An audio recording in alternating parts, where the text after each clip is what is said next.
Hi friends, welcome to our channel Kammanaina రుచులు.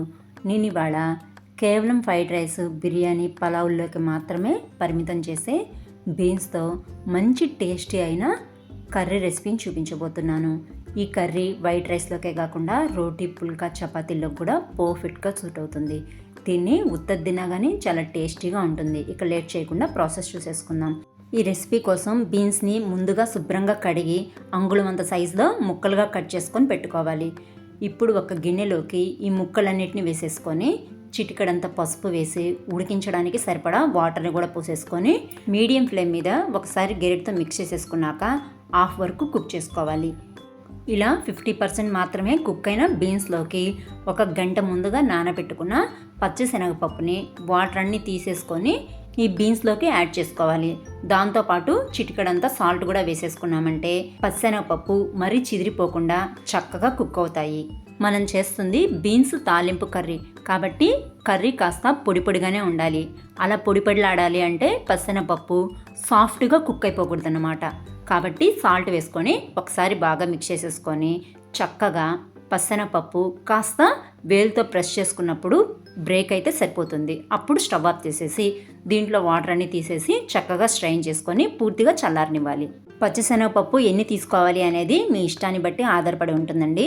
కాస్త ఎక్కువగా ఉంటేనే కర్రీ టేస్టీగా ఉంటుంది.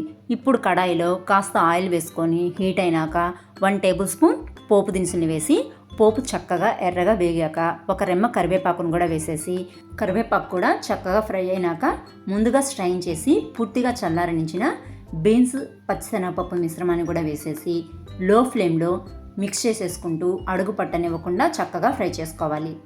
దీన్ని ఇలా లో ఫ్లేమ్లోనే చక్కగా ఫ్రై చేసుకుంటూనే స్పైసీనెస్ కోసం కారాన్ని ప్రిపేర్ చేసుకోవాలి. దానికోసం మనం ముందుగా ఒక మిక్సీ జార్లోకి మీ స్పైసీనెస్కి సరిపడినన్ని పచ్చిమిర్చిని శుభ్రంగా కడుక్కొని కట్ చేసుకొని జార్లో వేసేసుకొని దాంతోపాటు అంగుళం అంతా అల్లం ముక్కను కూడా ముక్కలుగా కట్ చేసుకోవాలి. ఈ కర్రీలోకి పచ్చి కొబ్బరి ఉంటే టేస్ట్ మరింతగా పెరుగుతుందండి. సమయానికి నా దగ్గర అవైలబిలిటీలో లేదు కాబట్టి నానబెట్టుకున్న ఎండు కొబ్బరి ముక్కల్ని వేసేసి రుచికి సరిపడా ఉప్పుతో పాటు చిటికడంత పసుపును కూడా వేసి కాస్త కోర్స్గా గ్రైండ్ చేసుకొని ఫ్రై చేసుకుంటున్న బీన్స్ మిశ్రమంలోకి వేసేసి లో ఫ్లేమ్లోనే చక్కగా కలుపుకుంటూ కారంలోని పచ్చి వాసన అంతా పోయి కర్రీ మళ్ళీ పొడి పొడిలాడేంత వరకు చక్కగా లో ఫ్లేమ్లో ఫ్రై చేసుకోవాలి. ఈ కర్రీ పర్ఫెక్ట్ టేస్ట్తో మంచి స్ట్రక్చర్తో రావాలి అంటే ఖచ్చితంగా పెసరపప్పుని మరీ ముద్దయ్యే వరకు ఉడికించకూడదు.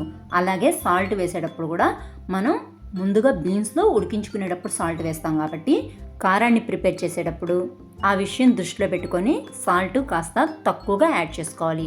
అప్పుడైతేనే కర్రీ మంచి టేస్ట్గా పర్ఫెక్ట్గా తయారవుతుంది. అంతేనండి, కర్రీ కూడా చక్కగా పొడి పొడిగా వచ్చేసింది. ఇక స్టవ్ ఆఫ్ చేసేసి 4-5 నిమిషాల తర్వాత సర్వ్ చేసుకుంటే సరిపోతుంది. టేస్ట్ అయితే సూపర్గా ఉంటుంది. రెసిపీ నచ్చితే కనుక తప్పకుండా లైక్ చేసి షేర్ చేసి ఛానల్ని సబ్స్క్రైబ్ చేసుకోండి. Thanks for watching.